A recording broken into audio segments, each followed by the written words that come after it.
new elliptical ARGO Fitness, very high quality machine. I want to demonstrate how you can start it. So usually you have to step from the bottom one. Then as long as you start, automatically machine start to work. And then as you see here, you see the press start. So you will press start, the machine automatically start to work.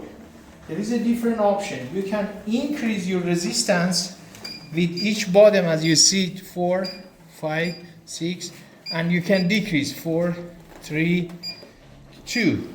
At the same time, you can increase or decrease with this one, 7, 8, 9, or decrease 8, 7, 6.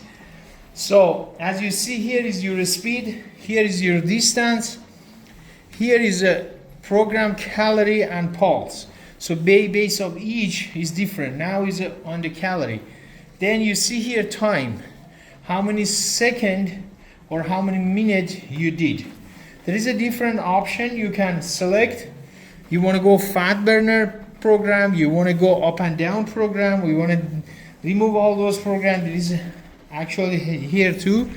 So